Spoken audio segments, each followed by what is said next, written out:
আমরা তো কোনো কথা বললে কিছু মানুষ বসেই থাকে, নিজের গায়ের উপর জোর করে টেনে নেয়, আছে না? না, কিছুদিন আগে এক জায়গায় সূরা কাসাস থেকে ফেরাউনের আলোচনা শুরু হয়েছে।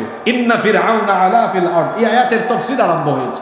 কিছুক্ষণ পরে কমিটি থেকে এক ভাই নোটিস করেছে, হুজুর এই সূরা থেকে আলোচনা বাদ দিলে ভালো হয় না, পরিস্থিতি সুবিধার না। আমি বললাম ফেরাউন তো মিশরে ছিল, ফেরাউনের পরিস্থিতি আপনি আপনার আশপাশে নিয়ে আসলেন কেন? তো কিছু মানুষ এরকম আছে, কোনো বিষয়ে আলোচনা হলে সে নিজেই জোর করে তার গায়ের উপরে নিয়ে নেয়। আপনাদের সাতক্ষীরায় আমি গত বছর এসেছিলাম, এই আগরদারি মাদ্রাসা, আমি সূরা আলাক থেকে আলোচনা করেছিলাম। আমি যাওয়ার সময় আমাকে হামলা করার চেষ্টা করা হয়েছে। এই সাতক্ষীরার কথা আমি বলছি, যদি এরা এখানে থাকে এদের শুনে রাখা দরকার, সূরা আলাকের আলোচনা তুমি তোমার গায়ের উপরে টেনে নিয়েছো কেন? তার মানে ইসলাম বিরোধী চরিত্রের সাথে তোমার চরিত্রের মিল আছে, জনগণ বুঝতে পেরেছে। তুমি আলেম উলামার সাথে বেয়াদবি করো, আল্লাহ তোমাকে মরার আগে বেইজ্জত করে ছাড়বেন। ইজ্জত সম্মানের মালিক কে?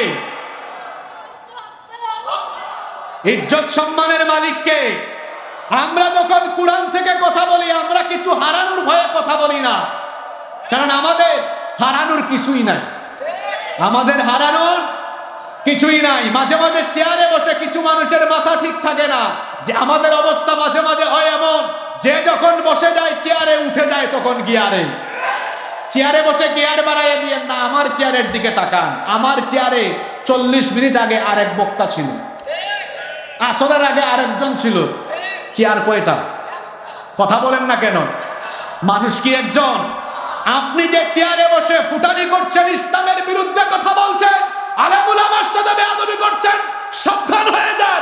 চেয়ার চেয়ারের জায়গায় থাকবে, কিছুদিন পরে চেয়ারে আপনি থাকবেন না।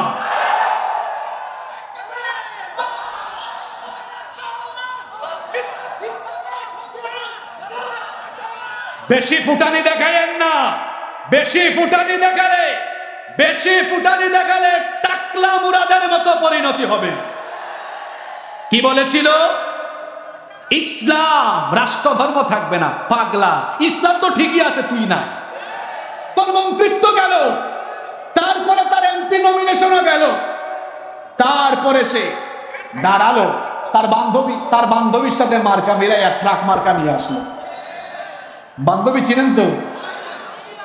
দুজনের ট্রাকই রাস্তা থেকে খাদে পড়ে গেল। আপনারা আমার কথাগুলোকে ভিন্ন খাতে প্রবাহিত করবেন না। আমি যেটা বুঝাতে চেয়েছি,